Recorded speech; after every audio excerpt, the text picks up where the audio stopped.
Kita buka Kejadian pasal 2 ayat 18 sampai dengan 25. Tuhan Allah berfirman, tidak baik kalau manusia itu seorang diri saja. Aku akan menjadikan penolong baginya yang sepadan dengan dia.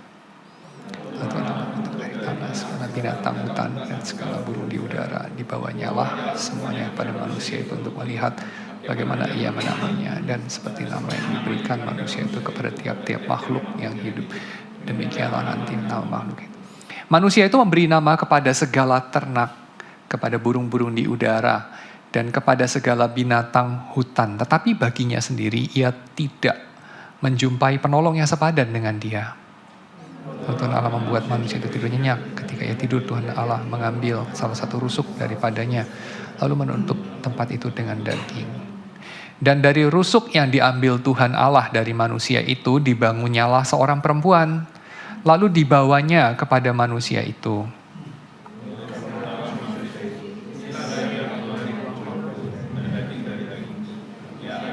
Perempuan sebagai damai.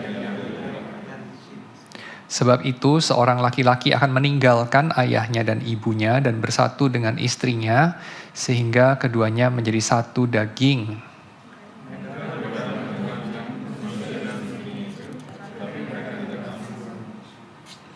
Lalu kemudian bagian yang kedua, saya akan ambil dari kitab Wahyu.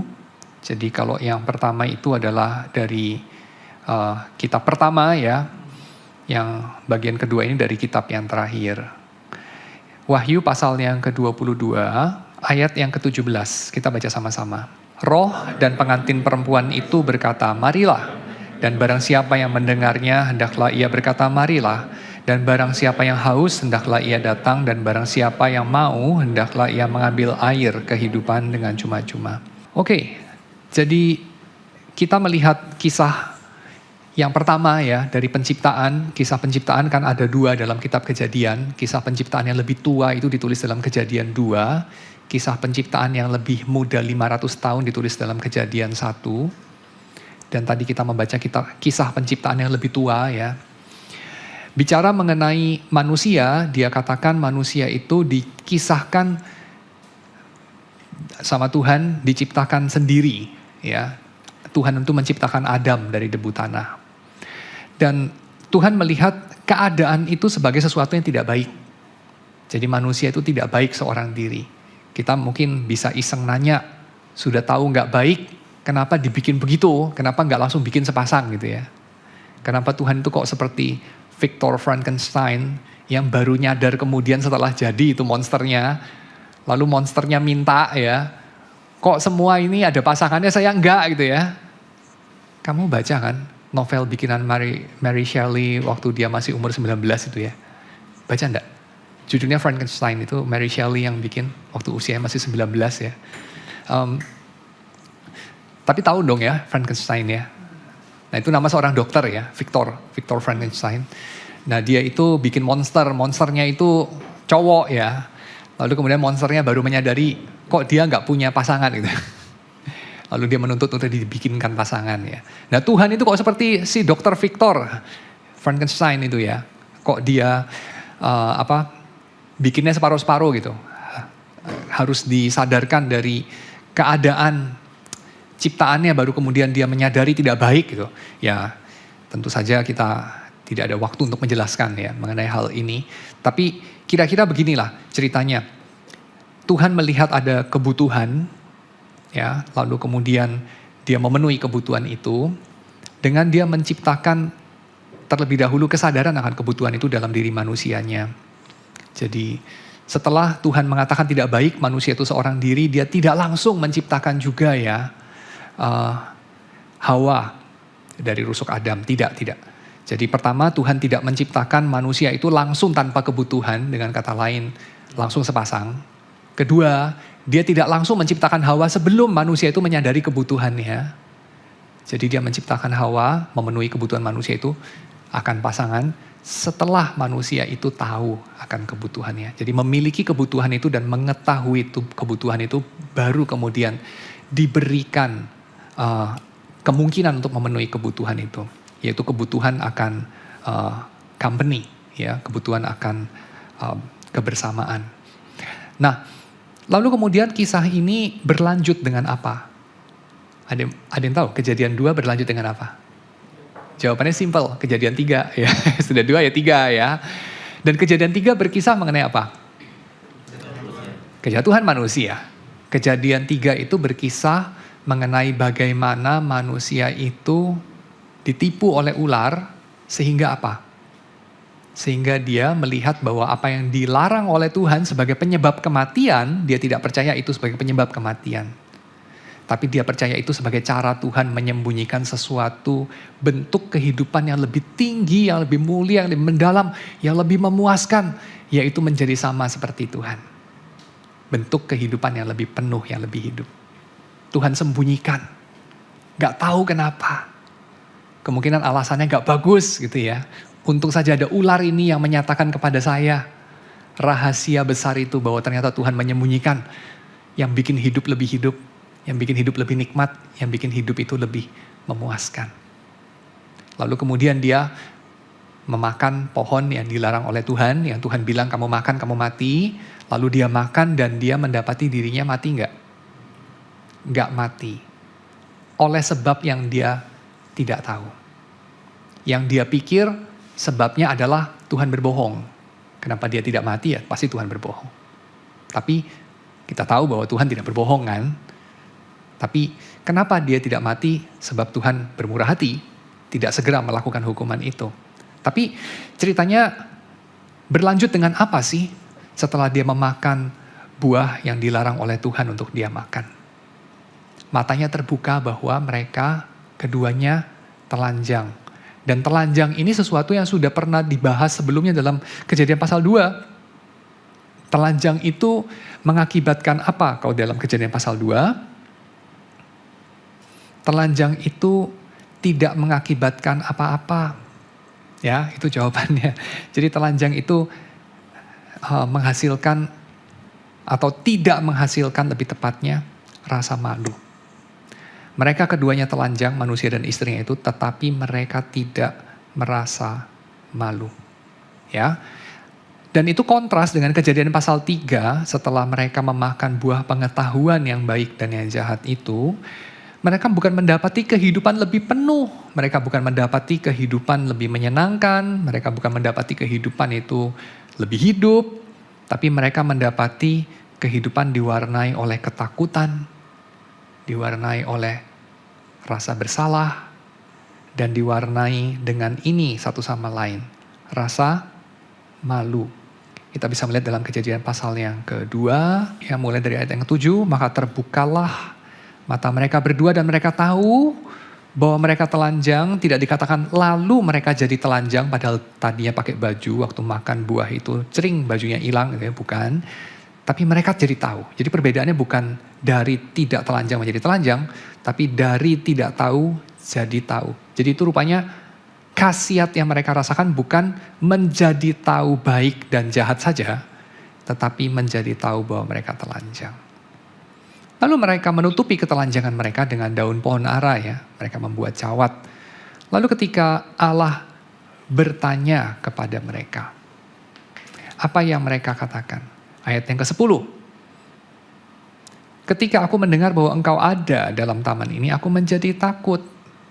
Jadi makan buah itu bukan hanya menyebabkan mereka malu satu sama lain, tetapi menjadi takut akan Allah. Dan takut ini ada kaitannya dengan keadaan mereka. Karena aku telanjang. Sebab itu aku bersembunyi. Telanjang dan sembunyi ada hubungan enggak? Ada ya, seperti telanjang dengan memakai atau menyemat cawat dari daun ara. Ada hubungan. Tapi antara telanjang dengan takut tuh sebenarnya ada hubungan enggak? Telanjang bikin takut enggak? Wajar enggak? Jawaban Adam. Ketika aku mendengar engkau ada dalam taman ini, aku jadi takut karena aku telanjang. Aneh toh, seharusnya yang lebih benar dan lebih wajar, Adam menjawab apa? Aku menjadi takut sebab aku sudah melanggar laranganmu. Aku menjadi takut karena aku makan buah itu. Lah kok disalahkan telanjangnya? Kira-kira kenapa dia menyalahkan telanjangnya? Karena dia takut. Orang takut kan berbohong. Ya, orang takut kan berbohong. Karena dia selain takut apa? Karena dia tahu apa? Tahu bahwa dia telanjang.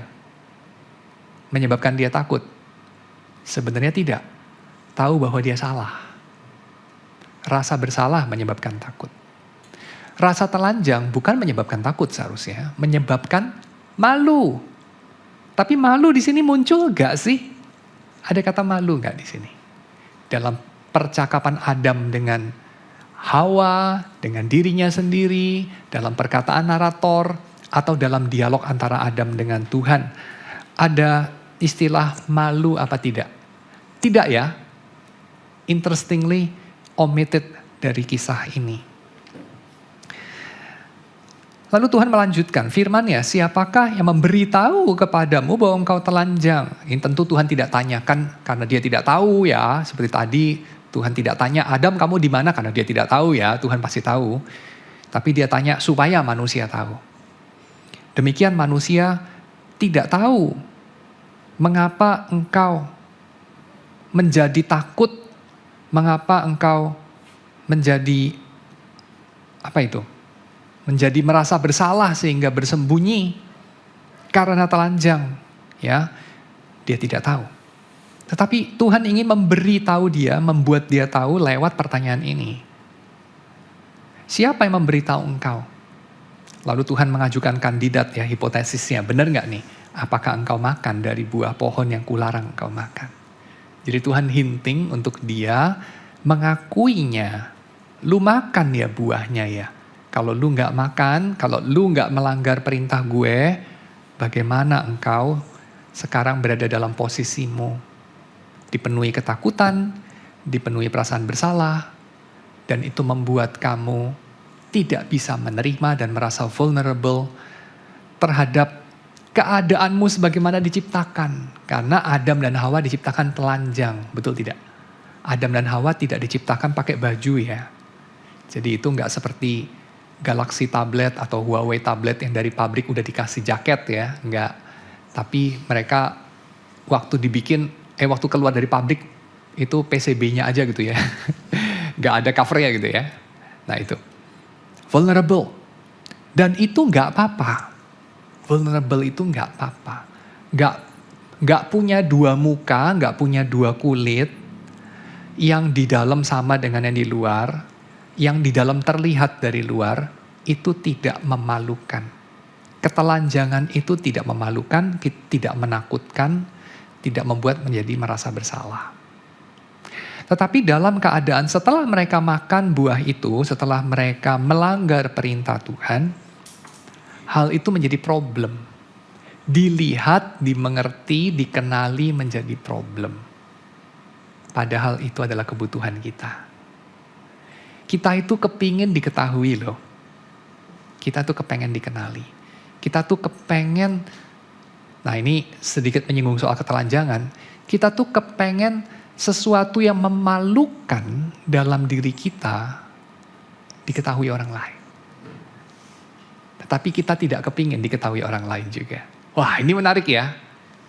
Kalau kamu orang analitik, kamu akan langsung tergelitik. Jadi kepingin diketahui atau tidak kepingin diketahui? Dan karena saya adalah orang yang secara pembawaan natural suka dengan pendekatan analitik, tetapi saya juga dilatih dari reformational philosophy yang dari latar belakang kontinental, maka dua-duanya saya mengalami, saya akan mengatakan tidak apa-apa itu. Kepingin diketahui dan sekaligus tidak kepingin diketahui sama-sama ada dalam diri manusia. Karena manusia memang kompleks. Sama kayak kamu pernah gak sih suka sama satu orang, tapi juga gak suka sama orang itu? Pernah gak? Kamu pernah gak merasa bahagia tapi sekaligus merasa gelisah? Pasti pernah. Merasa kerasan tapi juga bosen. Merasa bosan tapi juga takut berubah. Pernah gak? Ya pernah. Kenapa? Karena kamu bukan kalkulator. Sesimpel itu ya. Kamu itu manusia kompleks. Itu saja. So, Adam itu punya kebutuhan dasar untuk telanjang. Hawa punya kebutuhan dasar untuk telanjang. Apa artinya nanti kita kupas. Tetapi kebutuhan ini mereka tidak bisa berdamai dengannya. Mereka tidak bisa menerima, mereka tidak bisa hidup dengannya. Tapi mereka tidak bisa hidup tanpanya. Ini adalah dilema yang dihasilkan oleh dosa. Ya, kamu tak bisa hidup tanpanya, tapi kamu tak suka hidup dengannya. Kita tak suka hidup dengan kebutuhan akan transparansi. Tapi kita tak bisa juga hidup secara penuh tanpa transparansi.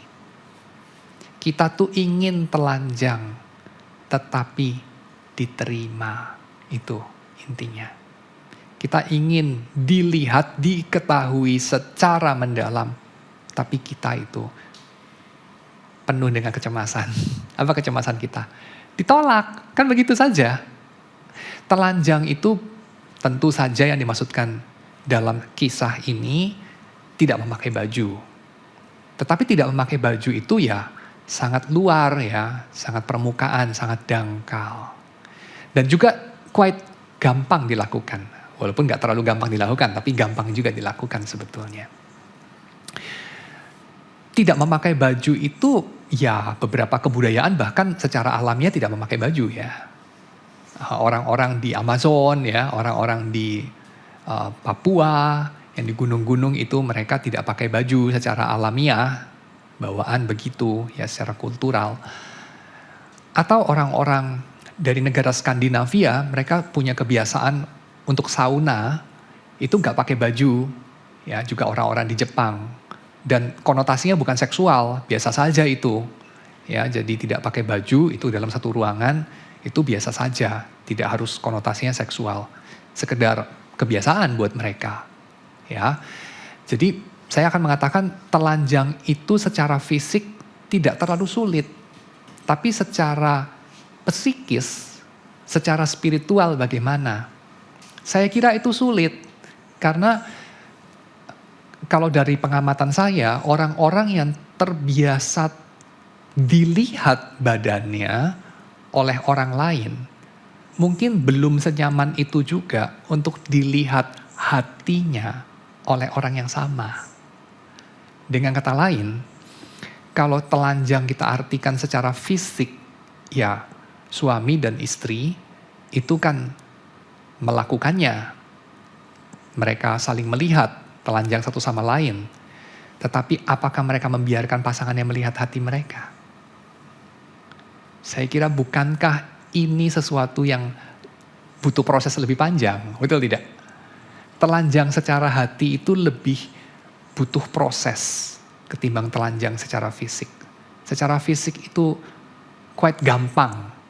Apalagi pada zaman sekarang ini kayaknya kita sudah mendekati siklus lagi kita balik pakai bajunya seminim orang-orang di Amazon gitu ya. Jadi dulu kita pakai bajunya minim terus lama-lama makin banyak ya, khususnya setelah industri tekstil mengalami revolusi industri ya modern.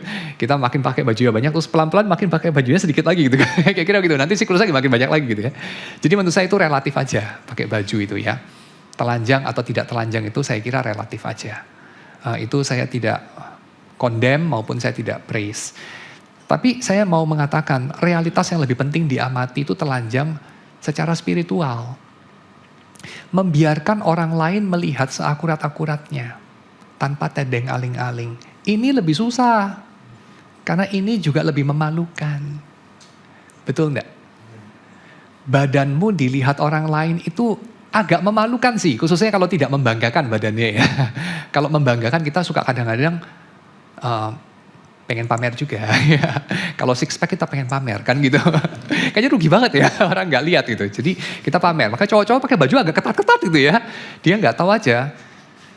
Cewek-cewek yang suka lihat cowok-cowok badan berotot itu lebih sedikit daripada cowok-cowok yang suka lihat cowok-cowok badan berotot kan kira-kira gitu. Jadi cowok-cowoknya gymnya pegang-pegang, dia pikir cewek gitu ya pegang-pegang. Yang suka pegang-pegang cowok sebenarnya. Soalnya cewek-cewek yang suka lihat badan kayak Arnold Schwarzenegger pada masa mudanya, itu sebenarnya Jumlahnya tidak sebanyak cowok gitu. Cowok yang lebih suka tuh badannya kayak gitu ya.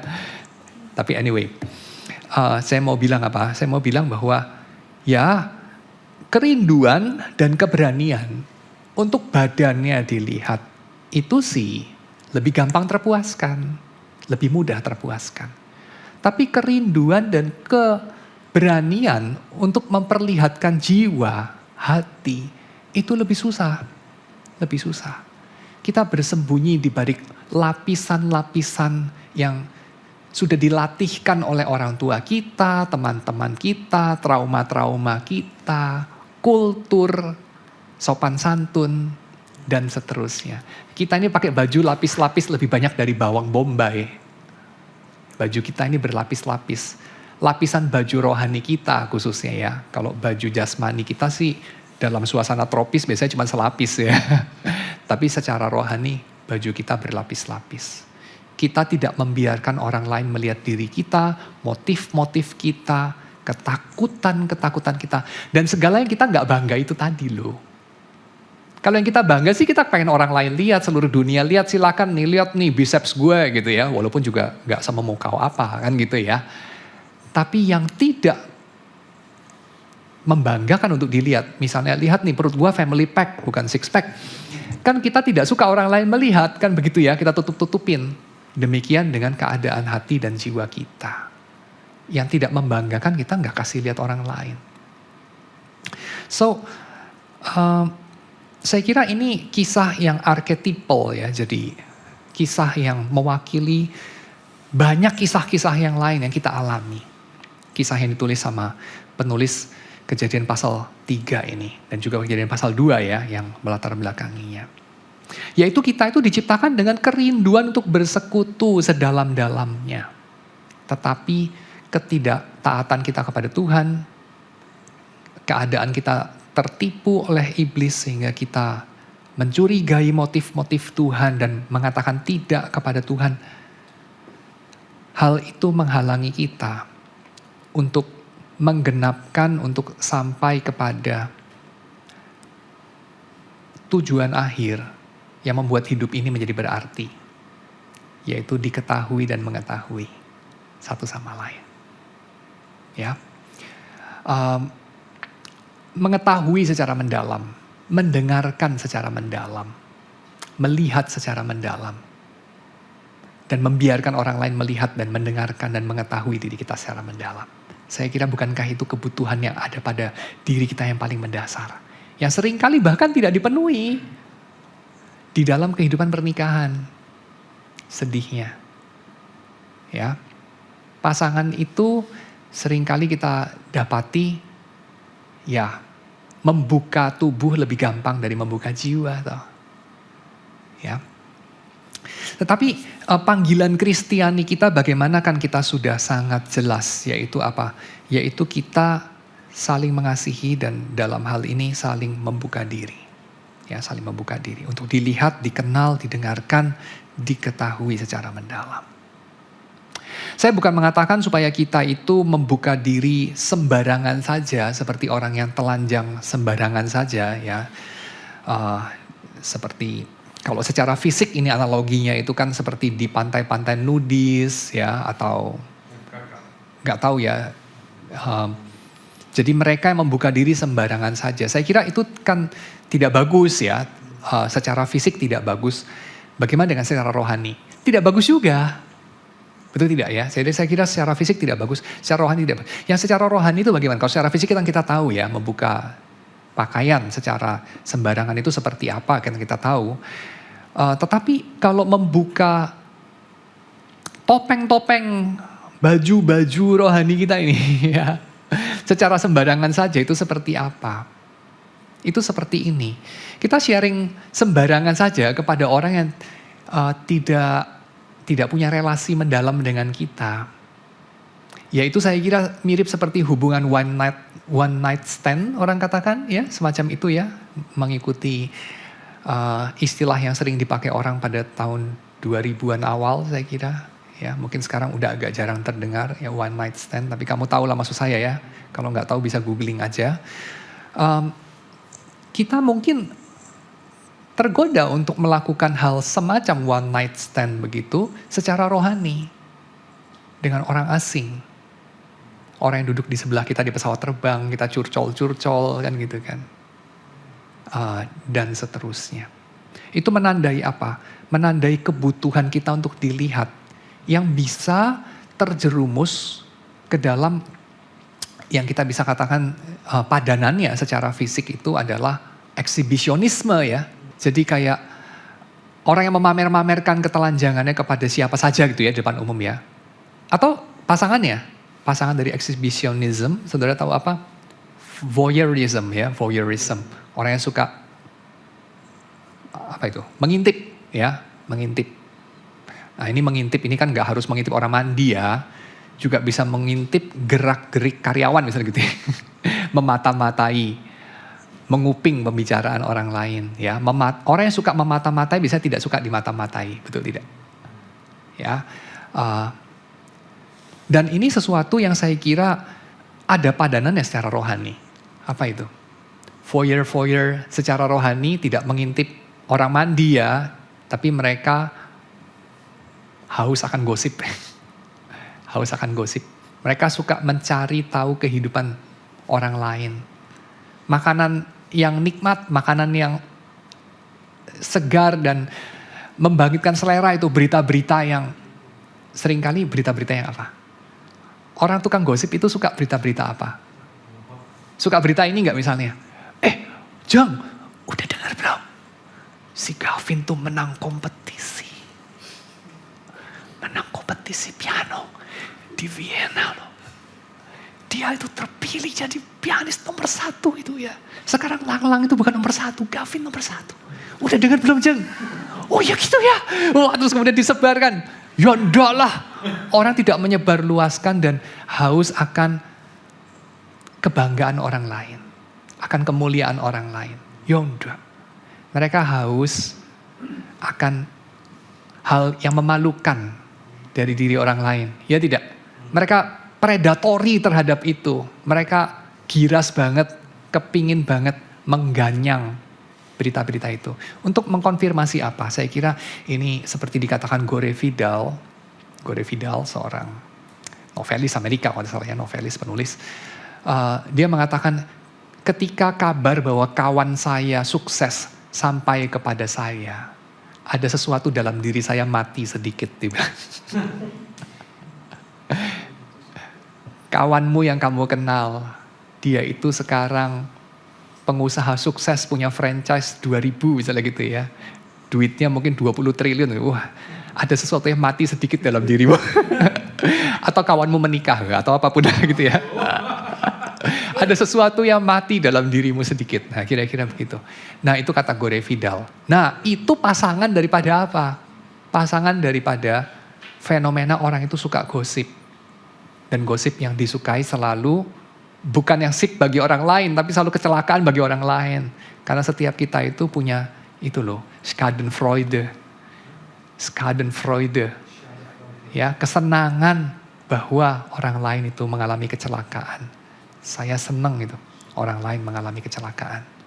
Ya. Dan ya itu yang menyebabkan kita itu tidak suka ya, kita tidak suka untuk dilihat. Kita mungkin suka melihat, tapi tidak suka melihat kebanggaan orang lain. Kita suka melihat malunya orang lain. Supaya kita sendiri tidak terlihat terlalu memalukan ya. Gue tuh gak jelek-jelek banget loh, semua orang juga gini. Dan kita malu untuk memperlihatkan kegagalan kita, kebejatan kita, dan seterusnya. Tapi sekaligus kita rindu untuk dilihat. Kita rindu untuk dilihat. Dan itu yang kita ingin miliki ketika kita berelasi. Ya tidak, ketika kita berelasi. Khususnya relasi yang diwarnai dengan ini. Eros. Ketika kita bicara eros, kita bukan bicara mengenai seks saja ya. Itu terlalu sempit ya.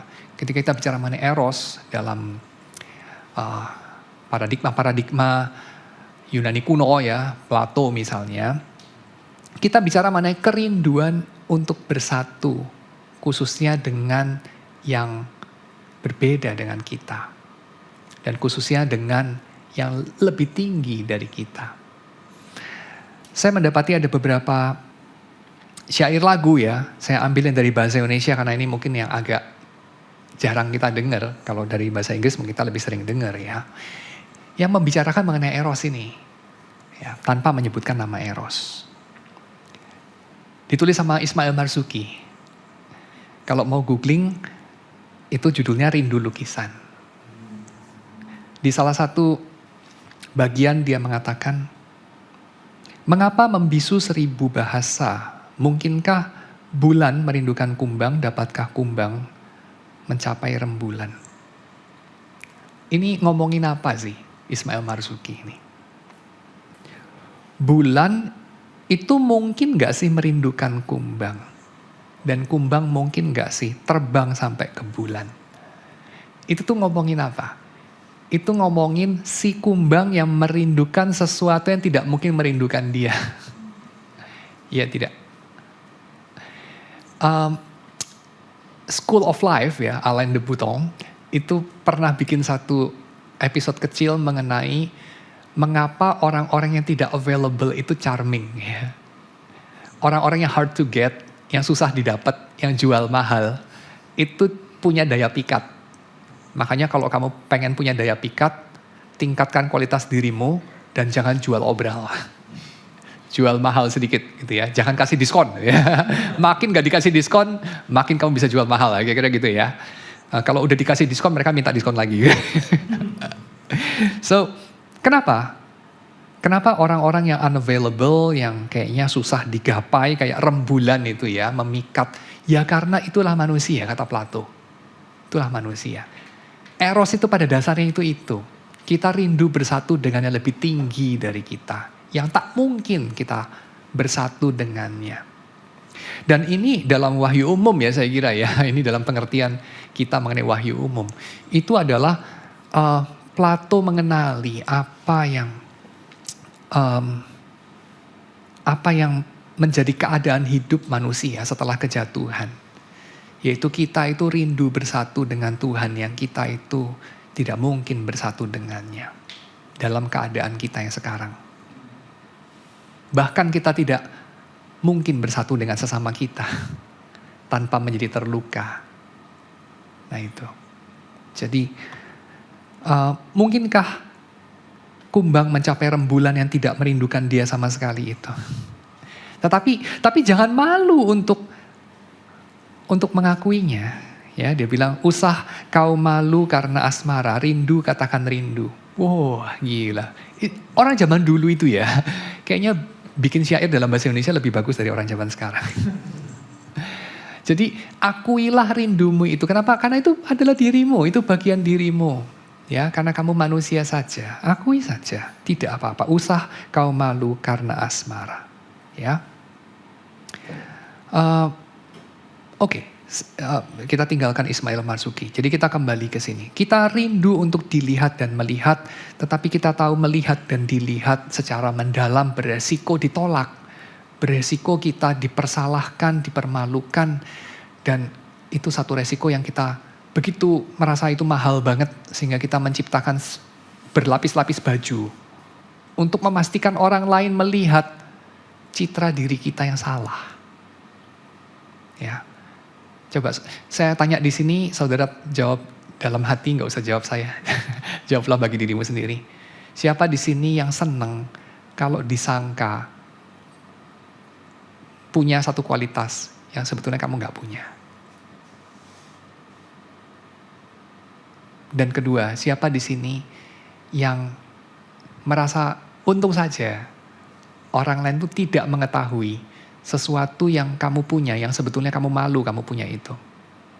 Tapi untung saja orang lain itu tidak mengetahuinya, belum mengetahuinya.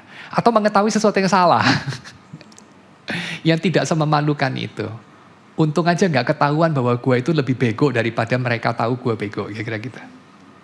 Gue tuh lebih bego dari itu loh, tapi untung aja mereka gak tahu. Atau gue itu gak sepinter itu loh, tapi untung saja mereka menganggapnya begitu. Ya udahlah. Gue juga gak berusaha berbohong kan. Tapi gue disangka sepinter itu, sedermawan itu, sejujur itu, apapun ya, semencintai Tuhan itu, seotentik itu, seberani itu, whatever, isilah masing-masing itu dengan kualitas yang kamu suka. Padahal sebenarnya tidak. Coba kamu jawab dengan jujur. Apakah kamu pernah menyukainya? Untung aja gak ketahuan bahwa gue itu sebego itu sebenarnya. Untung aja mereka nganggapnya gue itu kayak gitu. Padahal sebenarnya ya gue gak kayak gitu sih. Nah selama kita memiliki itu ya, kita tahu bahwa kita itu adalah orang yang pakai baju. Pakai baju. Dan saya akan katakan, oke, Tuhan pun membiarkan Adam dan Hawa itu menyemat daun ara kok. Ya, Tuhan tahu. Dan kedua, Tuhan pun bahkan menyediakan baju yang lain dan bukan sekedar mengatakan kepada Adam tanggalkan cawat itu tidak efektif anyway. Ya, aku bisa melihat anyway yang memalukan yang keadaan dirimu sebenarnya. Jadi ya sudahlah, ngapainlah pakai cawat itu, nggak usah pakai cawat saja. Tuhan juga tidak mengatakan itu, melainkan malah dia seperti mensponsori tindakan Adam untuk menyembunyikan dirinya di balik sesuatu yang lebih mendingan. Gitu. Dengan cara Tuhan menutupi ketelanjangan mereka dengan kulit hewan. Betul kan? Jadi seperti Tuhan tuh mendukung kepura-puraan kita ya. Pencitraan kita itu dia mendukung sepertinya. Tapi apakah itu benar? Bahwa Tuhan menghendaki kita memakai baju selamanya secara rohani? Saya kira tidak, ya, saya kira tidak. Kenapa? Karena kalau demikian dia akan menciptakan kita dengan baju. Ya. Jadi Tuhan tidak menciptakan kita dengan baju dalam artian Tuhan menciptakan kita itu bisa dilihat dari luar dalamnya bagaimana. Dan Tuhan itu tidak setuju dengan kejatuhan kita yang menyebabkan kita tidak nyaman dengan kelihatan apa adanya. Maka saya kira konsekuensi logisnya adalah Tuhan menginginkan kita itu bisa nyaman lagi dengan diri kita apa adanya. Ya, comfortable in your own skin itu. Tuhan ingin untuk kita mengalami itu. Dan apa hubungan ini semua dengan seks dan cinta ya? Seks sebagai salah satu aspek hidup manusia.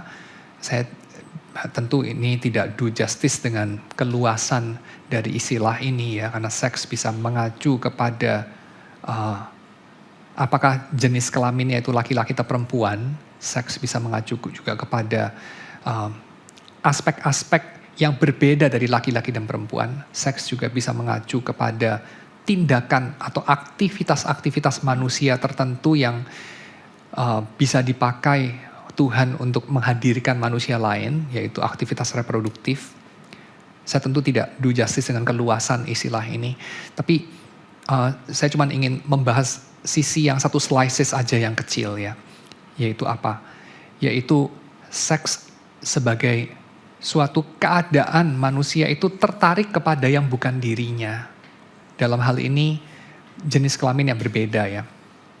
Tentu saya sadar dalam dunia kita itu ada juga ketertarikan seksual sesama jenis ya, atau bahkan dengan spesies yang berbeda, atau bahkan dengan idea atau dengan benda dan seterusnya. Saya tahu dalam dunia yang sudah jatuh dalam dosa ada berbagai varian-varian yang tidak Tuhan ciptakan barangkali. Tetapi saya tidak akan bahas itu, saya hanya akan membahas dalam skop yang paling mayor aja, ya, chord mayornya aja, yaitu seks antara laki-laki dan perempuan, ketertarikan antara laki-laki dan perempuan. So, ini bicara apa ya? Pertama tadi saya sudah situasikan ke dalam ini bicara mengenai keinginan untuk dilihat dan melihat. Dan itu membawa kepada hal yang kedua, yaitu keinginan untuk bersatu. Bersatu. Ya. Ketelanjangan itu bicara apa? Ketelanjangan bukan hanya bicara mengenai yang di luar sama dengan yang di dalam. Ketelanjangan juga bicara mengenai porositas atau apa itu?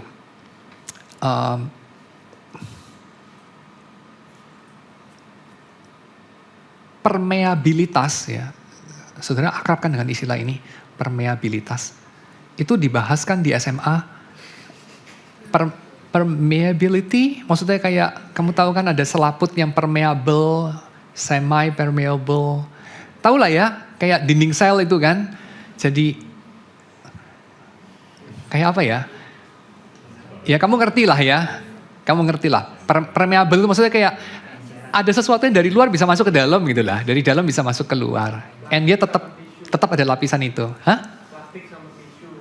Plastik sama tisu. Ya, kira-kira gitu. Kalau plastik tetap bisa ditembus sama gas sih plastik. Ya, oke lah. Kayak plastik sama tisu terhadap air lah. Ya, plastik sama tisu terhadap air lah gitu ya. Kalau kamu kasih tisu itu, terus kemudian ini isinya tinta, kamu taruh di dalam sini. Atau ini teh ya, teh masukin dalam kantong yang permeable. Lalu tehnya dimasukin ke air panas, kan airnya jadi infuse itu ada tehnya keluar. Tapi kalau kantongnya plastik, cemplungin sampai 1000 kali, nggak kuning-kuning dia, ya kan? Ya kira-kira begitu ya, permeable dan tidak permeable. Nah, kita itu diciptakan Tuhan dengan sebetulnya dinding antar ego yang permeable. Dinding antar diri ya, ego itu istilah bahasa Yunani untuk diri. Makanya orangnya egois ya, dari diriku untuk diriku, bagi diriku, ya kira-kira gitu ya, itu orang egois.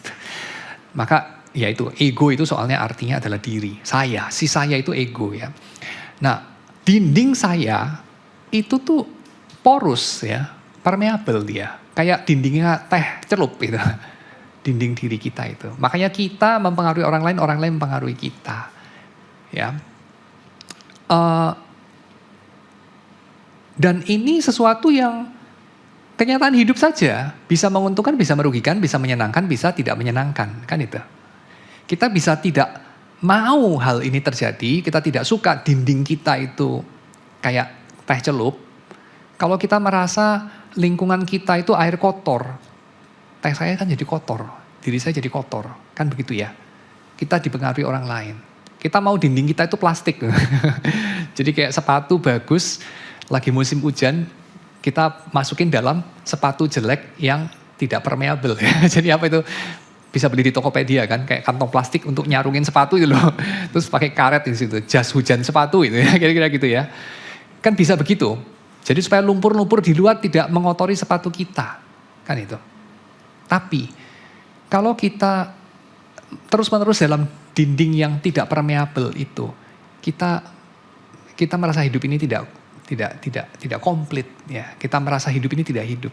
Sebab manusia itu ingin dipengaruhi, ingin mempengaruhi. Betul tidak? Dan itu berasal dari cara Tuhan menciptakan kita. Apa ini semua hubungannya dengan seks? Hubungannya di sini. Tindakan seksual secara jasmani, secara material maksud saya, itu hanyalah satu pintu masuk, hanyalah satu aspek, hanyalah satu analogi saya bisa katakan. Bayang-bayang terhadap satu realitas yang lebih mendalam, yang lebih real, yang lebih nyata, lebih holistik, yaitu realitas rohani. Perkawinan itu bisa terjadi secara jasmani, itu rada dangkal, misalnya antara beruang kutub jantan dengan beruang kutub betina.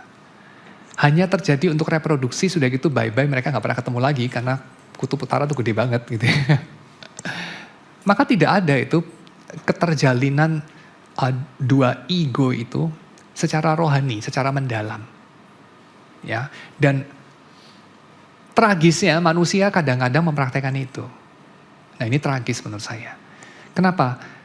Karena while itu mungkin baik untuk beruang kutub, itu nggak baik untuk manusia. Ya, kenapa? Karena mungkin ego boundary beruang kutub itu nggak kayak manusia. Maybe to begin with, beruang kutub gak punya ego yang sekompleks manusia. Jadi it's okay buat mereka melakukan itu. Ya, kawin sana sini hanya secara fisik. Seperti beruang kutub atau anjing. That's okay, that's very good even. Karena Tuhan yang menciptakan demikian. But it is not good for human being. Kenapa? Karena kita diciptakan kayak teh celup. Jadi itu mirip kayak teh celup dicelupkan ke air got, dicelupkan ke sop, dicelupkan ke tinta, dicelupkan ke minyak goreng, dicelupkan ke mana. Tehnya jadi apa itu nanti? Ya, jadi teh celup itu meant to be dicelupkan ke air panas, lalu dia hidup bahagia selamanya. Seperti Disney stories, ya kira-kira begitu. So, kita merindukan itu. Kita merindukan itu. Mengapa? Sebab Tuhan menciptakan kita begitu. Tuhan menciptakan kita untuk dikenal dan mengenal secara sejati, dan itu sulit diwujudkan dalam hubungan poliamori maupun poligami. Sulit diwujudkan. Loh Pak, Abraham bapak iman kita tuh poligamis Pak. Oke lah, serial monogamis let's say. Tapi saya akan katakan, oke, mari kita lihat, walaupun Alkitab tidak mengatakan, lalu yang diperbuat Abraham itu menyedihkan hati Tuhan. Atau, lalu yang diperbuat Abraham itu membencikan hati Tuhan atau adalah jahat di mata Tuhan. Memang sih Alkitab nggak ngomong gitu ya. Tetapi Alkitab menceritakan seperti apa keluarga Abraham. Dan itu ada kaitan dengan pernikahannya. Seperti apa misalnya relasi Ismail dengan Ishak misalnya. Seperti apa relasi Hagar dengan Sarah misalnya. Mereka bukan sahabat baik kan? Bukan soulmate itu Hagar sama Sarah. Betul tidak? Demikian bagaimana relasi kakak adik antara Lea dan Rahel. Setelah mereka bukan jadi kakak adik tapi istri satu istri dua. Seperti apa relasi mereka menjadi? Kira-kira jawabannya bagus apa tidak bagus? Poligami bagus apa tidak bagus? Alkitab nggak ngomong ya secara secara eksplisit, tapi menceritakan secara vivid walaupun secara implisit, yaitu relasi-relasi poligami maupun poliamori di dalam tokoh-tokoh Alkitab menghasilkan kompleksitas dalam sense Mark Zuckerberg punya kompleksitas itu ya. Relationship it's complicated. Nah, kira-kira begitu ya. Statusnya Hagar, statusnya Sarah, statusnya Abraham itu ya. Relationship it's complicated, kira-kira gitu. Dan menghasilkan apa? Karena manusia adalah makhluk relasi. Menghasilkan manusia-manusia yang complicated. Dan itu kita tidak inginkan. Walaupun kita melakukannya dalam rangka memenuhkan hidup kita. Ya, dan ini adalah pengulangan cerita Kejadian 3 yang sama. Kita itu ingin hidup kita penuh, menghasilkan hidup kita malah lebih kosong. Kita menginginkan hidup kita penuh dengan petualangan cinta dan hasilnya hidup kita menjadi lebih kosong. Semacam itu. So, tetapi saya follow up sedikit. Saya coba kaitkan seks dengan cinta ini ya. Seks tentu itu tidak hanya bicara mengenai perilaku seksual ya, koitus maksud saya, tidak hanya bicara mengenai koitus ya, tentu bukan. Tapi seks itu juga bicara mengenai segala kebiasaan, pola-pola tindak tanduk dalam komunitas yang melibatkan kekuasaan, yang melibatkan dinamika kekuasaan. Ini yang menjelaskan mengapa. Ini saya mengalami sendiri waktu dulu saya praktek di Geri Pondok Indah ya, bukan praktek ya. Sebenarnya saya bukan praktek sih di sana. Saya sudah lulus sih sebetulnya ya. Saya mendapati selalu saja ada usher yang memakai rok yang kependekan. Selalu saja ada. Mungkin di setiap gereja lah itu selalu saja ada. Dan selalu saja ada yang protes. Betul ya? Dan selalu saja yang memakai rok yang kependekan adalah perempuan. Oh ya, ini saya nggak perlu dijelaskan. Dan selalu saja yang protes itu perempuan juga. Kamu tahu nggak kenapa? Ini mirip seperti selalu saja ada orang yang tidak suka dengan cowok-cowok yang naik mobil sports. Ya, cowok-cowok yang naik Mercedes CLK 250 atau whatever, Porsche 911 atau Maserati atau whatever. Selalu ada orang yang benci, yang tidak suka.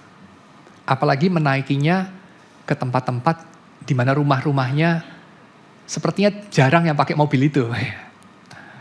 Atau untuk memikat perempuan-perempuan tertentu yang biasanya cowok-cowok yang memikatnya itu naiknya Innova misalnya gitu ya. Itu selalu saja ada yang tidak suka. Lalu coba kita bertanya, mengapa ada fenomena ini? Kenapa ada cewek-cewek yang gak suka dengan cewek-cewek lain yang memakai baju yang mini? Yang mini dan minim ya. Kalau mini hanya berlaku untuk rok kan ya. Minim lah, mungkin lebih umum. Dan kenapa ada cowok-cowok yang tidak suka dengan cowok-cowok lain flexing? Kenapa? Ada yang tahu? Karena kedua perilaku ini sebetulnya sama saja. Yaitu ini adalah strive for power, ya, strive for power, didorong oleh will to power sebetulnya. Di satu sisi, walaupun di sisi yang lain, will to live, ya. Jadi hasrat untuk hidup di satu sisi, dan yang kedua, level political, sosialnya, hasrat untuk berkuasa. Lu kok bisa berkuasa? Oh iya, jelas. Ya, kamu tahu kan penjelasan kenapa cowok-cowok suka berdebat? Kenapa cowok-cowok itu merasa bicara soal gajimu berapa itu harus penuh dengan eufemisme. Mengapa? Karena itu simbol kekuasaan. Kan itu. Ya, jadi orang itu bisa di satu sisi memamerkan secara tidak langsung, orang bisa di sisi yang lain itu berusaha priking-priking mencari tahu dengan secara tidak langsung juga ya. Ya, semacam itu. Kenapa? Karena itu simbol kekuasaan. Karena di situ letaknya kekuasaan. Dan bagi perempuan barangkali adalah ini. Ya tentu bagi perempuan bisa juga ya, kekuasaan ada pada keuangan, kesuksesan, kepandaian. Tentu bisa ya. Tapi perempuan punya sesuatu yang laki-laki tidak punya. Dengan menjadi cantik. Dengan terlihat cantik. Girls power. Kalau cowok dengan terlihat tampan kayaknya tidak sepowerful cewek terlihat cantik. Betul enggak? Makanya dokter operasi plastik itu, pasiennya lebih banyak ceweknya daripada cowoknya. Saya nggak bilang cowok nggak ada ya. Tapi lebih banyak ceweknya ya. Kenapa? Karena lebih efektif untuk perempuan. Karena lebih efektif untuk laki-laki. Dalam artian perempuan yang cantik itu lebih memikat bagi laki-laki ganteng maupun tidak ganteng. Ketimbang laki-laki ganteng bagi perempuan. Kan kira-kira begitu. Jadi daya pikiran laki-laki apa? Daya beli. Security yang dia bisa tawarkan. Kira-kira inilah permainannya. Dan saya ngomong ini untuk apa toh? Saya ngomong ini untuk tujuan yang berikut. Saya bukan ngomong ini untuk condemning orang-orang yang flexing atau flexing baik secara keuangan maupun flexing secara sensualitas ya. Saya tidak condemning, itu tujuan saya, bukan berarti saya tidak condemn juga. Tapi tujuan saya bukan itu mengatakan ini ya. Tujuan saya apa jadinya ya? Tujuan saya adalah untuk menunjukkan bahwa fenomena ini di belakangnya itu ada kerinduan. Kerinduan untuk apa sih? Kenapa cewek kepingin kelihatan cakep? Kenapa cowok kepengen dihormati? Jawabannya simple. Mereka itu rindu diterima, itu aja. Mereka rindu untuk dirindukan. Mereka rindu untuk jadi manusia. Karena jadi manusia itu pada mulanya adalah diterima. In a way ya, dihargai itu bahasa cabang-cabangnya bisa banyak ya, dipuja. Kalau versi menyedihkannya dijilat ya. Kan kalau kamu flexing ya kepada anak buah itu kan tujuannya biar dijilat lah ya. Walaupun kamu pasti akan bilang saya tidak suka dijilat, saya benci penjilat. Iya. Tapi kalau karyawan kamu menjilat orang lain, kamu kan juga marah. Kita itu kenapa menerima dan memberi penjilatan? Karena kita tidak punya versi baiknya. Versi baiknya itu apa toh? Versi baiknya adalah ini, penghormatan, respect. karena penerimaan apa adanya. Kita tuh nggak punya itu. Kita nggak mau percaya ada itu dalam dunia ini. Maka kita ya sudah settle dengan second best, penjilatan. Kita juga tidak punya ini dalam dunia, yaitu apa yang dirindukan banyak perempuan yang flaunting their beautiful bodies. Apa itu? Being loved. Being loved.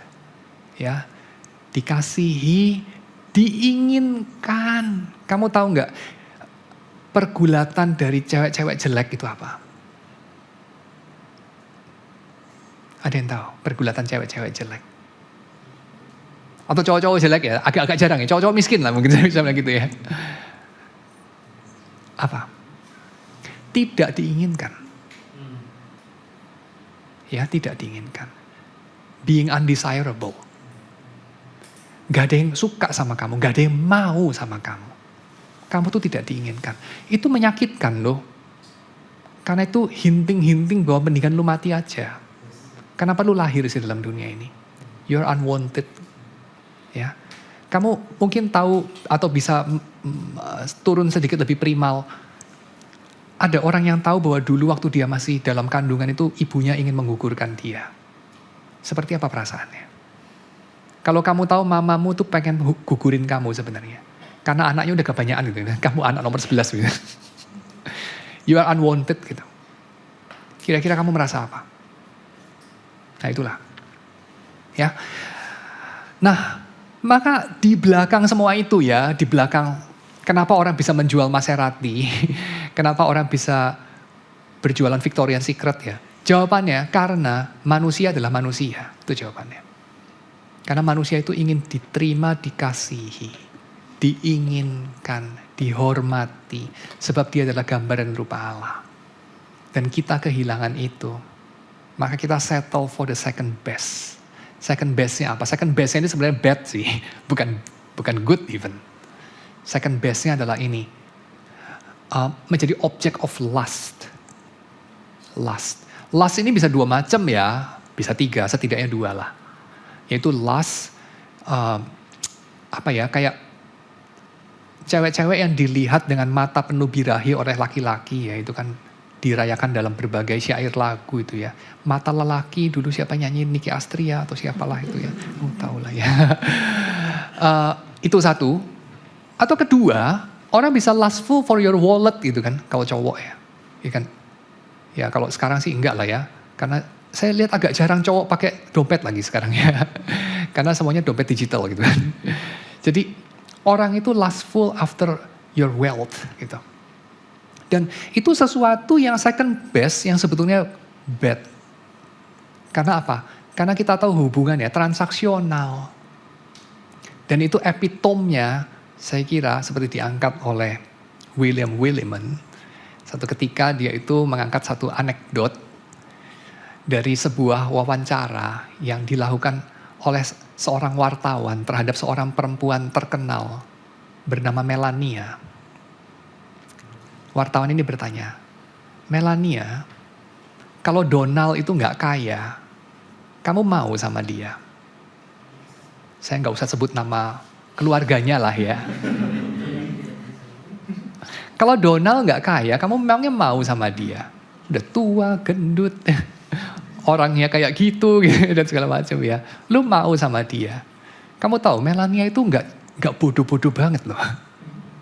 Kita biasanya mengatakan orang-orang kayak gitu biasanya otaknya kosong gitu. Tidak loh, ya. Pintar juga dia.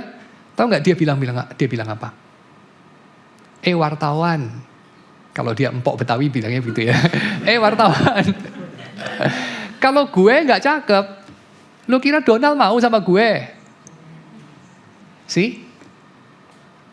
Dan saya kira yang mengangkat ini William Willimon ini seorang pengkhotbah ya. Jadi saya kira punya makna yang sangat mendalam secara spiritual.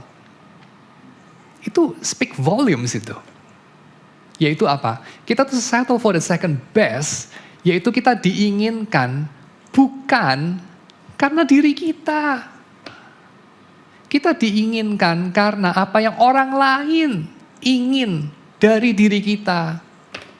Bukan karena diri kita. Dan itu kan tragedi. Lu puas karena orang lain bisa pakai lu. Lu sudah lama give up impian bahwa orang itu bisa menerima, menginginkan, mengasihi kamu. Bukan manfaat kamu. Dan kita striving for it. Kita striving untuk bisa itu. Diinginkan. Padahal bukan kita yang diinginkan. Punya body goals ya. Body goals ya. Body goals ya gitu-gitu ya. Kalau perempuan, kalau cowok ya selain body goals ya. Whatever ya. Goals dalam finansial, dalam kesuksesan, power, prestige, status, dan seterusnya. Kan begitu. Ya tidak. Itulah kita punya red race kan. Itu kita punya race gitu. Kita katakan itulah makna hidup. Dan itu menyedihkan. Itulah tragedi hidup saya katakan. Karena kita sudah give up. Mimpi yang kita anggap itu mimpi kosong lah. Mana ada lah orang begitu. Mengasihi apa adanya. Gak ada. Tapi yet itu impian primal yang kita gak pernah bisa tinggalkan sepenuhnya. Kita tuh rindu dikasihi apa adanya. Dunia ini bukan ibumu. Tapi kamu merindukan ibumu yang sudah mati itu. Karena hanya ibu yang di hadapannya anaknya tidak pernah gagal menjadi cantik. Ya. Hanya bagi ibumu. Tapi dunia ini bukan ibumu. Maka bertumbuh dewasa itu. Tentu ini ibu ideal ya, ada ibu juga yang nggak menyukai anaknya, ada juga ya. Tapi kamu ngerti maksud saya. Dunia ini bukan ibumu. Dunia ini hanya menginginkan kamu ketika kamu itu punya sesuatu untuk ditawarkan. Tapi kamu rindu untuk kembali kepada ibumu. Tapi ya, kita memuji Tuhan. Sebab kamu punya ayah. Kamu punya ayah di surga. Yang melahirkan kamu ke dalam dunia ini. Yang bertanggung jawab bahwa kamu masih ada dalam dunia ini. Yang menginginkan kehadiranmu walaupun tidak membutuhkan kehadiranmu. Kebalikan dari pria hidung belang, kebalikan dari cewek matre. Cewek matre ada uang abang sayang, tak ada uang abang selamat tinggal. Dan cowok hidung belang juga sama ya. Selama kamu masih cantik, ya saya suka kamu. Sudah kamu menjadi gendut dan jelek, bye-bye. Dan itu sesuatu yang saya kira parodi dari sesuatu yang indah yang Tuhan rencanakan dan inginkan dalam hidup manusia. Yang keluar dari apa ya? Ciptaan itu keluar dari natur Tuhan sendiri. Natur Tuhan adalah ini. Dia tidak butuh ciptaan. Tapi dia menginginkannya. Bukankah itu yang kita selalu rindukan? Diinginkan. Betul nggak? Menjadi object of desire. Tapi yang menjadi object of desire bukan tubuh kita, bukan dompet kita, tapi diri kita. Betul? Kita rindu itu. Kamu rindu itu gak sih? Rindu ada orang yang ingin melihat kamu, mengenal kamu, memiliki kamu, dimiliki oleh kamu. Dan itu diri kamu, bukan hartamu, bukan tubuhmu. Tapi dirimu. Dan Tuhan sungguh-sungguh memiliki itu terhadap kamu. Dan kita tahu dari mana Tuhan tidak menginginkan, tidak looking after kita punya sesuatu dan segala macam. Karena dia gak butuh. Simple as that. Dia gak butuh kita. Kita itu tidak dibutuhkan oleh Tuhan. Tapi diinginkan. Saya kira itu kabar baik bukan?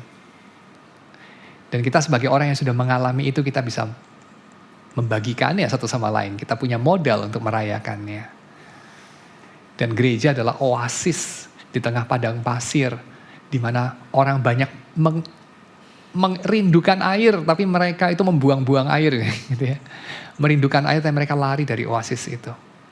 Dan gereja itu hadir sebagai oasis itu. Karena di sini berkumpul orang-orang yang percaya kepada Allah yang adalah kasih. Yang menciptakan kita, menopang hidup kita dan menebus hidup kita. Ya, oke, kira-kira begitu. Saya tinggalkan saja di situ. Ya Pak Edi, jadi saya mau nanya begini. Hari ini kan arah pembicaraan lebih ke relasi antara wanita dan pria. Dan ya satu kata yang dipakai itu tadi pengenalan. Dan pengenalan adalah sebuah proses yang seperti tadi teh celup itu. Waktu teh celup dimasukkan ke air panas, kayaknya nggak ada orang yang tanya kapan air putih itu berubah jadi teh. Ya kan? Itu pertanyaan aneh.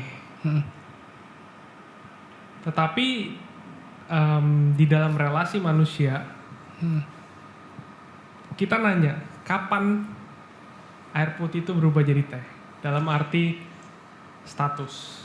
Oh, kapan jadian? Iya, kapan nikah dan seterusnya gitu. Dan karena it's a big deal hari ini di generasi muda tentang status. Status itu bahkan apa itu? TTM, HTS itu Oh itu iya, sendiri status gitu. Iya. Statusnya adalah belum di-approve visanya. Nah, kalau kita ngelihat dari metafora mengenal, itu sebuah proses yang jalan terus gitu. Ya. Kita nggak nanya kapan dia berubah. Ya. Berarti kalau untuk status kita harus ngelihat dari perspektif lain kan gitu. Untuk integrasi ini maksud saya. Status itu saya tanggapi sebagai komitmen kayaknya. Jadi kalau misal nih ya, saya sama istri saya itu TTM-an terus gitu ya. Kayak Ozzy Osbourne sama pacarnya TTM-an terus ya. Atau HTS terus gitu ya. Sampai anaknya tiba-tiba udah lahir, udah 2, anaknya udah gede-gede ya. Baru kemudian yuk kita menikah. Terus nanti yang bikin undangan pernikahan itu anaknya. Ozzy Osbourne itu ya, mendesain undangan pernikahan anaknya. Anaknya udah umur 17, 18. Tentu akan berbeda itu relasinya itu. Akan berbeda itu. Karena tidak ada komitmen sebelum keintiman. Sedangkan ini ada komitmen sebelum keintiman. Nah itu kan berbeda. Berbeda di mana? Berbedanya pada siapa yang being vulnerable. Saya kira HTS-HTSan gitu ya, terus apa itu? Teman dengan benefit itu ya, friendship with benefits dan segala macam. Itu lebih menguntungkan satu pihak ketimbang pihak lain seringkali itu. Ya, lalu kita ngomongnya kemajuan zaman, apalah. Mengangkat emansipasi perempuan, ya enggak lah itu. Itu malah seringkali bikin posisi perempuan lebih vulnerable. Kan begitu. Karena laki-laki menua seperti mobil antik, perempuan menua seperti HP, misalnya gitu ya. So, ketawa. HP Xiaomi. Ya kira-kira begitu ya. Jadi maksud saya itu kan merugikan. Merugikan secara dagang, merugikan secara politis, merugikan. Rugi banget, jangan mau itu perempuan itu. Jangan bodoh ya. Saya kira begitu. Tapi juga orang obral ya, strateginya lain ya, bukan. Nah jadi ya itu kan nggak bagus. Jadi menurut saya maknai saja itu sebagai satu komitmen, satu penghargaan, satu penghormatan. Karena saya menghormati kamu, maka saya memperjelas status kita. Dan dalam relasi yang lebih tradisional, yang cowoknya itu yang memohon kan gitu ya. Memohon. Jadi itu sesuatu yang bisa ditolak. Permohonan kan bisa ditolak. Seperti itu. Nah kalau dalam relasi tanpa komitmen, wah itu kayaknya obral banget itu. Nah kira-kira begitu tanggapan saya. Bisa nggak ya Pak, dalam ketertarikan gitu ya, bukan cuma dari, of course pasti banyak dari sisi materi, kaya miskin, seksi nggak seksi, cantik nggak cantik. Tapi bisa nggak bahkan to the point itu spiritualitas? Dalam arti? Dalam arti, apakah itu suatu hal yang baik ketika kita menilai seseorang itu dari kebaikan spiritualnya?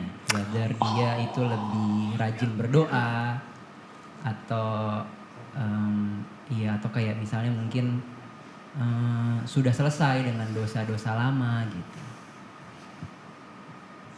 Oke. Jadi kalau dalam dunia sekuler orang itu gouging orang lain lewat rekening banknya atau tunggangannya apa atau bodinya itu skornya berapa ya, ini 9,0 atau 8,7 atau whatever gitu. Maka dalam lingkaran anak-anak gereja itu mungkin skornya adalah saat teduhnya bolong-bolongnya berapa persen gitu ya. Atau apapun ya, hal-hal semacam itu. Sudah khatam belum membaca Louis Berkhof atau apa.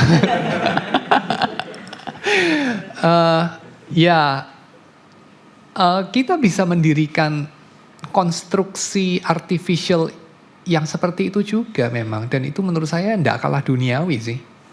Tidak kalah duniawi. Itu yang didirikan sama orang Farisi kan.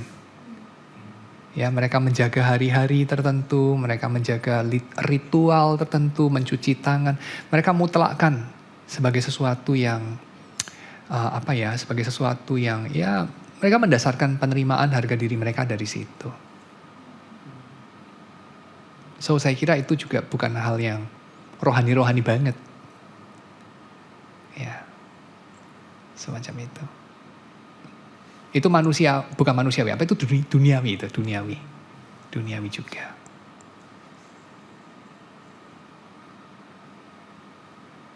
Yes, Remus. Halo Pak, mau tanya, kan tadi awalnya bilang manusia tuh pada naturnya ingin diingini gitu ya Pak. Cuman karena kita udah berdosa mungkin gak sih Pak, kita jadi gak pengen itu lagi gitu. Iya. Misalnya kayak orang yang ansos banget, yang udah kepahitan banget sampai gak pengen lagi. Terus apakah it's worth it for us untuk tetap berusaha mendekati mereka gitu? Iya. Ya bisa sih ya, bisa ya. Tapi saya rasa itu mirip seperti orang yang gua muak lah dengan segala kata-kata manis. Karena yang dia dengar tidak pernah kata-kata manis yang tulus. Yang dia dengar hanya penjilatan yang palsu. Itu tidak sama dengan dia tidak memerlukan atau membutuhkan atau bisa mengapresiasi penerimaan atau penghormatan. Kan tidak sama itu. Saya gak suka lah dekat-dekat sama orang. Terlalu intim sama orang itu. Saya gak suka, itu gak sama dengan saya gak butuh. Enggak, saya juga gak butuh. Saya bisa hidup tanpanya. Saya akrabnya sama anjing aja. Oh iya. Tapi saya percaya ya bahwa manusia itu tidak dikatakan ya. Tuhan itu tidak addressing manusia punya kesepian tidak baik seorang diri itu dengan memberikan binatang-binatang itu. Kan tadi dalam narasi yang kita baca itu Adam dibawa kepada hewan-hewan dan tidak menemui penolong yang sepadan, kan itu. Bukan berarti bahwa hewan-hewan tidak bisa menolong sampai satu batas ya, bisa ya. Orang bisa berteman sama anjing, bahkan sama bola voli kan. Wilson. Tahu kan kamu ya, film Castaway itu. Ya itu. Tapi ya kan tidak komplit. Nah itu kira-kira. Jadi saya kira itu hanya satu ungkapan rasa frustrasi atau kemuakan akan kepalsuan itu aja sih. Jadi sampai kapan kita mendekati ya sejauh anugerah Tuhan masih menyertai itulah. Thank you Pak. Yes. Halo Pak, iya jadi sebenarnya saya sangat apresiasi tadi yang kayak disampaikan karena menurut saya seringkali gereja jika bicara tentang seks itu hanya ngomong fisiknya ya Pak, kayak boundary secara fisik. Tapi tadi Bapak juga sempat nyinggung kita juga secara spiritual tidak bisa membukakan diri kita ke siapapun saja. Dan saya juga pernah baca di buku, saya lupa buku apa, tetapi bicara tentang boundaries waktu pacaran pun itu harus menjaga boundary spiritual atau emosi. Bapak boleh tolong menjelaskan pendapat Bapak mengenai itu? Oke, jadi kira-kira prinsip paling pentingnya itu adalah persatuan itu membutuhkan konteks komitmen.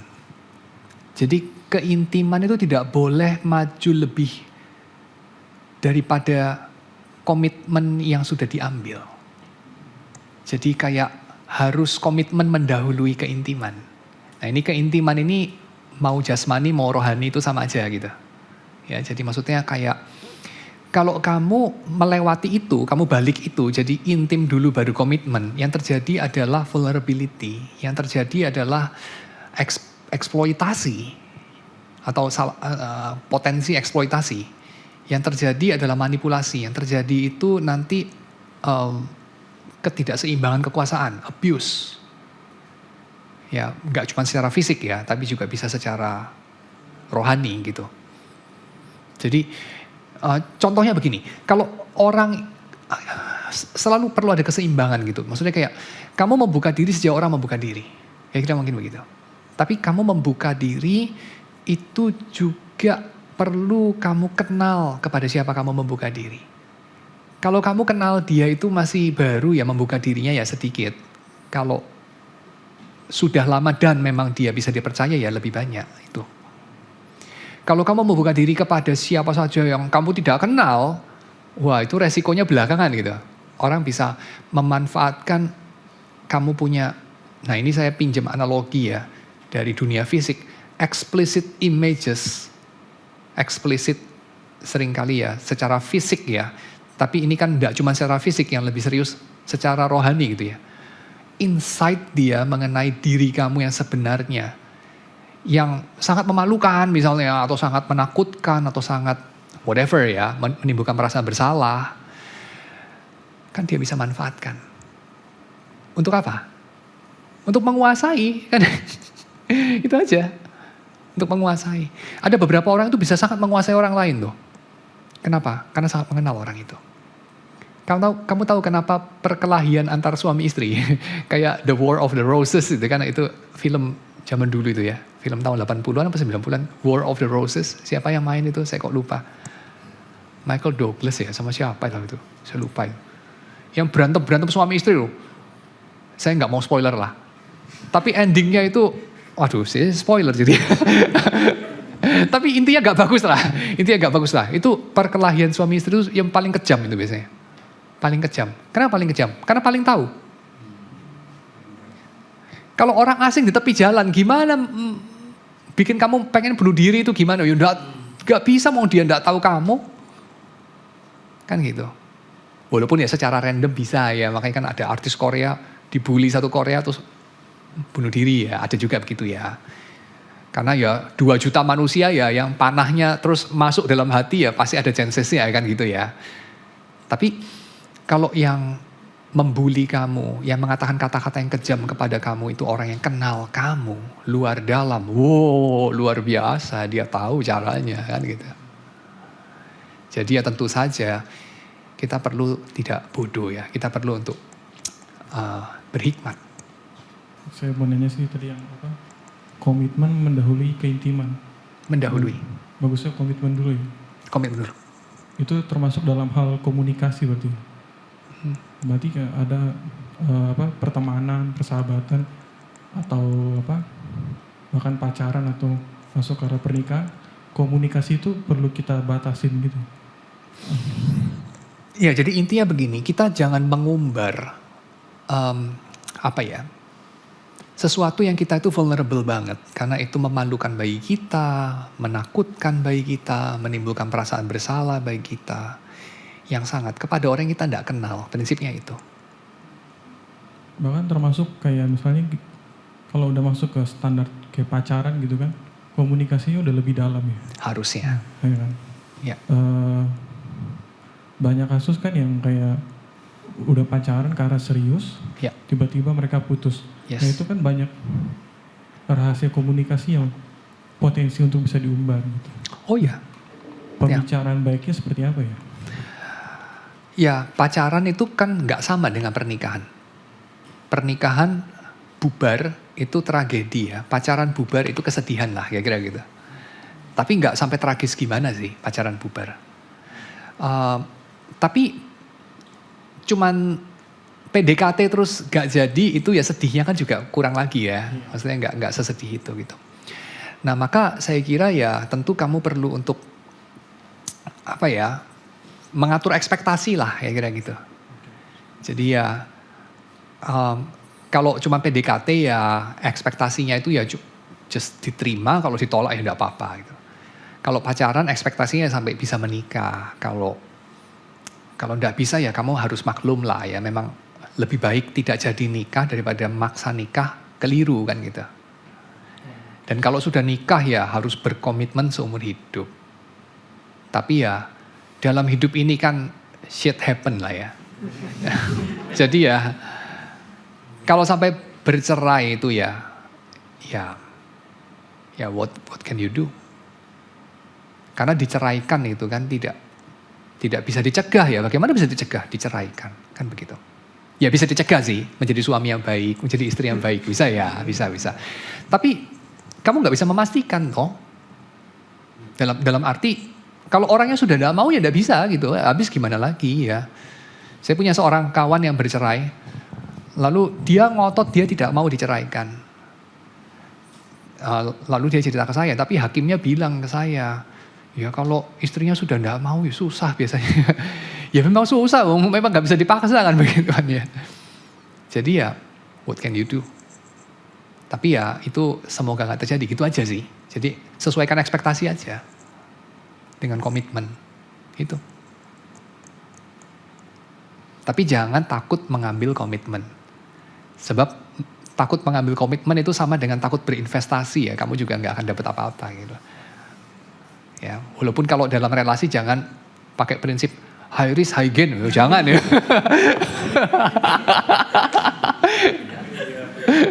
Jangan pakai prinsip itulah.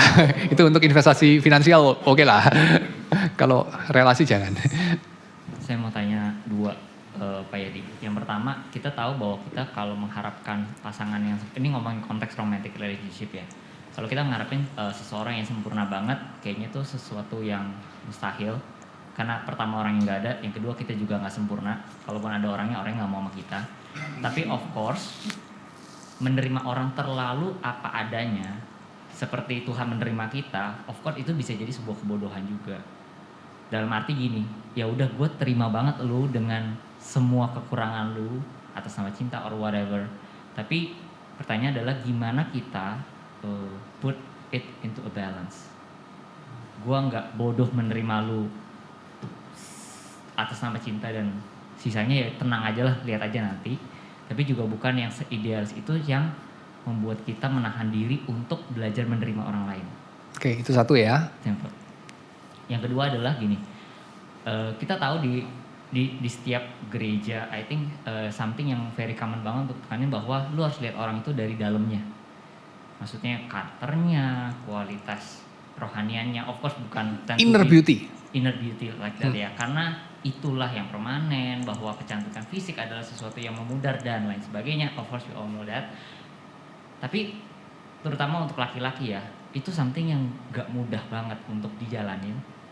Karena somehow keindahan secara tampilan fisik itu something yang matters banget buat laki-laki. Mungkin juga perempuan dalam degree-nya masing-masing ya. Bahwa kita melihat lawan jenis yang berpenampilan menarik, merawat diri dan lain sebagainya, itu jauh lebih mudah tertarik. Bukan cuma karena lust doang ya, tapi gini, kita kan nggak mungkin, I think something yang menderita banget ya kalau gini, gue tahu dia rohani banget, bagus banget lah inner beauty-nya, tapi lu nggak punya feeling sama dia, kan itu jadi another tragedy gitu ya, bahwa lu mencintai seseorang yang lu nggak punya perasaan, tapi lu cuma mikir bahwa dia baik gitu, bahwa perasaan itu somehow kita juga perlu gitu, terlepas dari itu bisa hilang, harus dijaga dan sebagainya.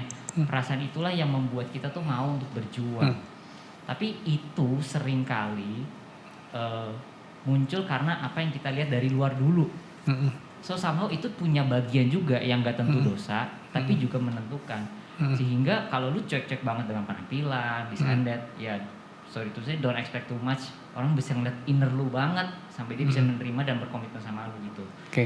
Nah, Pertanyaannya adalah gimana untuk mengatasi kesulitan itu, bahwa kita tuh bisa ngelihat lebih banyak inner dibanding penampilan luar. Walaupun itu dua-dua yang kita nggak boleh neglect ekstrem to ekstrem gitu. Oke. Tuhan itu terima kita apa adanya enggak?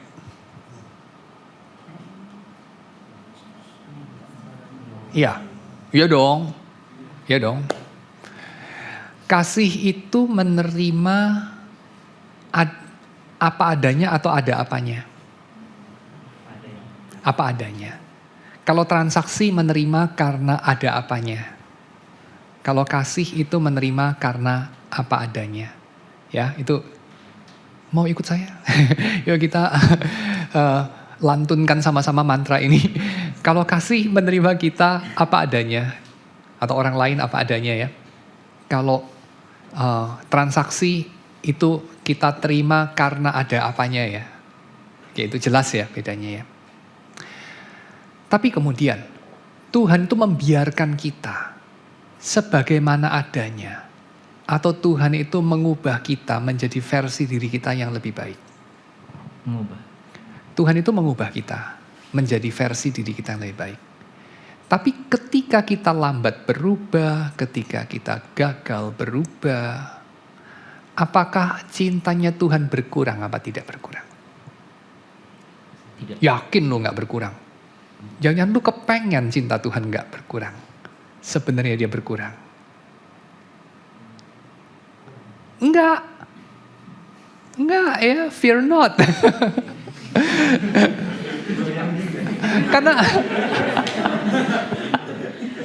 Karena Tuhan kan bisa lihat lu bakal gimana 10 tahun dari sekarang. 1000 tahun dari sekarang juga dia tahu lu bakal gimana. And yet dia terima lu. Yesus mati buat lu. Kan begitu. Petrus itu diterima sama Yesus. Even Yudas pernah diterima sama Yesus. Padahal Yesus tahu apa yang mereka akan lakukan 3 tahun setelahnya. 3,5 tahun setelahnya kan begitu. Jadi cintanya Tuhan kepada kita saya kira itu tidak fluktuatif seperti harga saham. Enggak. Dia konstan dia. Ya, cinta Tuhan kepada kita. Tetapi Tuhan itu bagian daripada cintanya, jadi arti daripada Tuhan mencintai kita adalah dia itu menginginkan kita menjadi versi diri kita yang terbaik. Yang mana kita itu sendiri juga bisa lebih menerima diri kita di dalam versi itu. Ya gak sih? Ada gak sih bagian dari diri kita yang kita benci? Gue tuh benci banget loh, gue tuh orang yang gini. Ada ya? Kapan kita bencinya? Ya waktu sekarang kan gitu ya. Jadi kita itu juga termasuk ya, benci dan cintanya kita ini kan juga subjek kepada pertumbuhan rohani juga gitu ya. Saya dulu senang diri saya begitu, itu namanya orang yang kuat gitu ya. Terus setelah 30 tahun, saya pikir-pikir sebenarnya saya memalukan loh, senang sama diri saya versi yang itu. Itu egois banget ya, gitu ya. Setelah saya pikir-pikir itu bukan cinta yang sehat, itu penerimaannya tidak sehat. Misalnya begitu ya.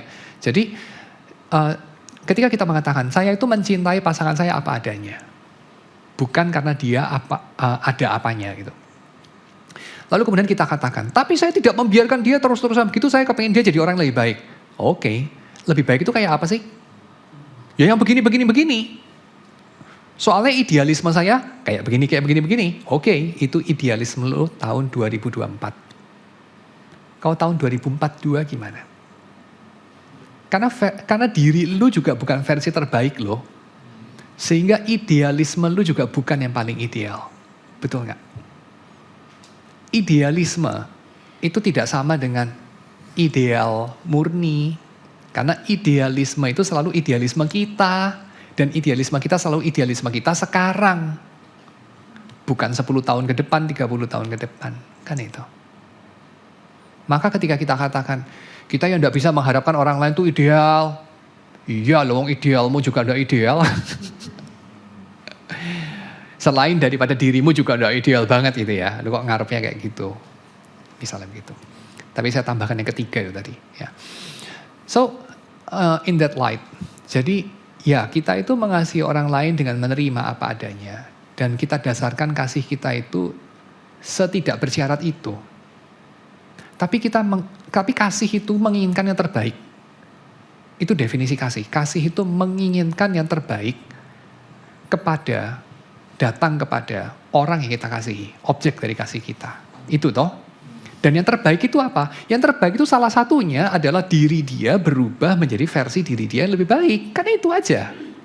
Kan simply begitu. Menginginkan orang yang kita kasihi itu tetap egois karena kita mengatakan, saya kan mengasihi kamu apa adanya. Itu namanya bukan kasih. Seperti itu. Saya tuh suka sama nggak tahu apa ya, misalnya ya, ini saya ngomong kosongnya aja ya. Saya tuh suka sama Corolla DX tahun 1983 itu ya, soalnya bau bensin dia itu ya. Dan AC-nya suka mati ya, saya ingat itu, suka naik Corolla DX, suka bau bensin, suka AC-nya mati, kalau saya naik itu suka mabuk kadang-kadang ya. Saya suka itu, vintage banget perasaannya, kayak 80s banget. Hayya, Toyota itu can do better sekarang itu. Kalau kamu mencintai Toyota karena bau bensin, bisa bikin mabok, suspensinya weng gitu. Ya, kamu nggak mencintai Toyota. Kira-kira begitu. Kamu mencintai nostalgiamu akan Toyota. Kira-kira gitu. Bukan mencintai Toyota. Itu kira-kira jawaban saya pertama lah. Yang kedua, fisik sama rohani itu ya. Inner beauty bukan outer beauty dan segala macam. Saya pikir ya manusia itu makhluk holistik. Jadi kita juga tidak perlu bagi dua, ini hanya untuk menggampangkan sebenarnya. Bagi dua rohani jasmani itu hanya menggampangkan aja lah. Tapi sebenarnya manusia itu ya makhluk integratif lah, holistik. Jadi beauty yang di dalam, di luar dan macam. Ya pertama itu nggak bisa begitu gampang dibedakan itu. Dan yang kedua itu adalah versi beauty yang di luar khususnya ya, itu sangat kultural, sangat bergantung sama selera juga dan segala macam ya.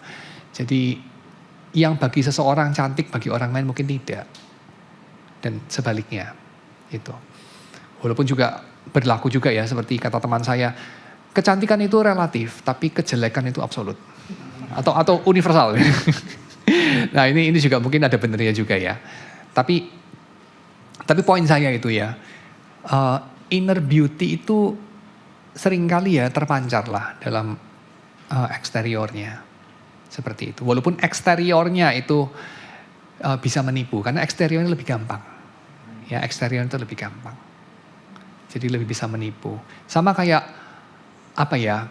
Orang itu kelihatan pinter sama beneran pinter. Itu kelihatan pinter lebih gampang dicapai. Ya menghafalkan beberapa vocab, ya belajar cara ngomong dan segala macam strategi-strategi biar kelihatan pinter, bisa itu, dia dipelajari itu bisa. Tapi secara substantif kalau orang benar-benar pinter itu kelihatan lah. Doesn't take a genius to detect one gitu. Ya kira begitu. Ya, so itu kira-kira tanggapan saya. Lalu gereja ya masih less platonik lah, dalam pengertian platonik yang karikatural lah setidaknya ya. Jadi dalam pengertian kita itu perlu lebih nyaman lah terhadap physical beauty. Karena anyway ini kan yang menciptakan Tuhan. Gitu. Ya, walaupun cowok itu seringkali ya nyala-nyalain pasangannya gitu. Kayak lu ini dandan kayak apa segala macam. Kalau sebagai perempuan saya akan bilang ya bener ya gua dandan ya. Nanti lu yang bayar loh. Karena dandan tuh butuh biaya. Gitu ya. Jadi semacam itu. Yes. Billy. Ini pertanyaannya lebih kasus kali ya. Case dari yang si Samuel tadi kayak tentang kelemahan gitu-gitu ya. Misalnya contoh, dan ini bukan lagi nunjuk seseorang, ini cuma contoh. Misalnya laki-laki ini merokok, gitu. Terus ada cewek suka sama dia karena dia for who he is misalnya, for karakternya, cara dia berinteraksi kepada orang lain, cara dia berpikir gitu. Saya rasa itu constitute as the person ya mungkin ya, the innernya gitu. Tapi dia juga expecting that guy to stop smoking in the future. Mungkin bukan expecting kali ya, tapi hoping and encouraging gitu. Nah, should you marry someone yang masih merokok? Gitu. To what extent gitu. Oke, saya akan bilang kira-kira gini, jangan harap dia berubah sebagai dasar untuk lu kawin sama dia. Karena kalau begitu nanti 5 tahun, 10 tahun, 20 tahun dia nggak berubah, emangnya lu mau cerai? Itu kira-kira jawaban saya. Nah, Pak, maksudnya bukan expecting tadi again, tapi kalau dia misalnya menerima nih the idea that he will forever smoke, Yes. even though she's hoping, Yes. she's hopeful to God, Yes. gitu kan. Yes. Walaupun dia masih bergumul di dalam dosa, Yes. nggak apa-apa gitu.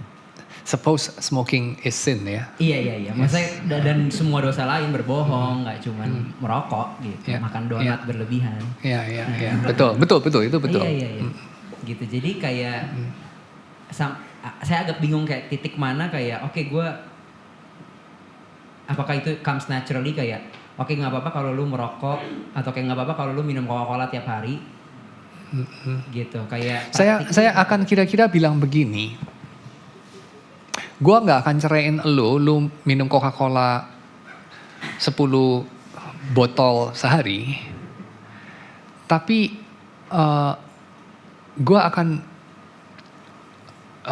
tapi gue tahu bahwa melakukan itu merugikan kesehatan lu. Dan ini separate issue dengan gue mencintai lu apa enggak. Saya kira-kira akan ngomongnya begitu. Bagian daripada cinta gue, however, itu mendorong gue untuk berharap, mungkin menuntut, mungkin menegur, supaya lu berhenti minum Coca-Cola 10 botol sehari. Gitu. Tapi kalau lu begitu mencintai Coca-Cola lu itu, dan lu bersikeras bahwa itu baik untuk kesehatan lu,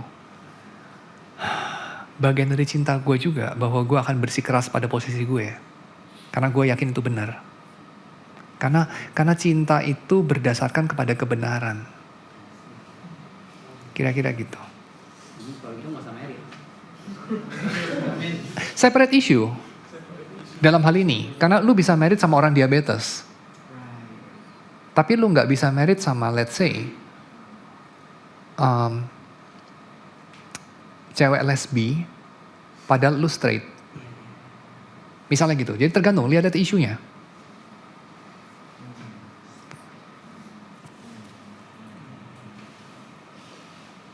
Kira-kira gitu. Ya. Cowok abusive itu, jangan married sama cowok kayak gitu. Ya. So, cewek yang cuma matre doang. Kalau lu tetap married sama dia, lu tahu resikonya. Kira-kira gitu.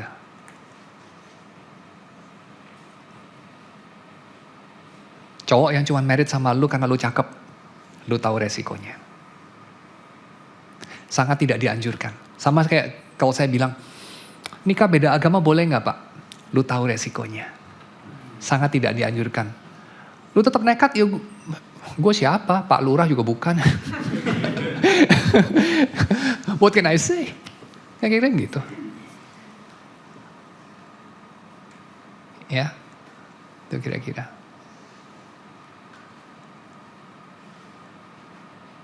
Tapi manusia itu rata-rata nggak berubah sih, Bill.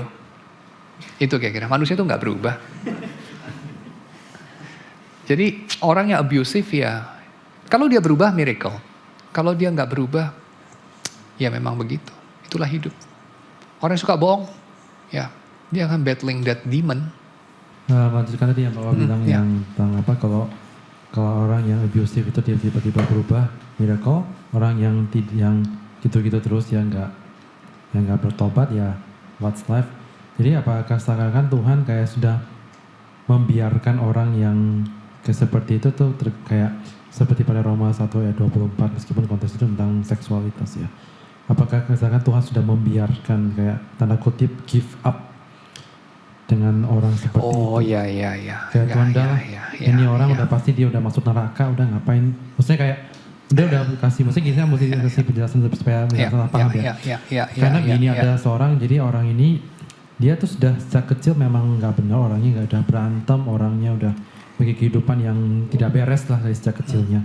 Hingga sampai hingga ya pastinya orang tua sebagai orang tua kan berusaha untuk menasihati dia kan supaya dia nggak bertobat lah, supaya dia nggak berhenti melakukan hal seperti itu. Tapi sampai sekarang dia kayak nggak mau mendengarkan nasihat lah atau segala macam sampai keras kepala, well, you know what. Jadi ya sampai sekarang seperti itu orangnya dan apakah dengan cara seperti itu ya seakan-akan kayak apalagi Tuhan kan maha tahu, omniscience, dia kan maha tahu tentang nasib nasib kekal kita gitu.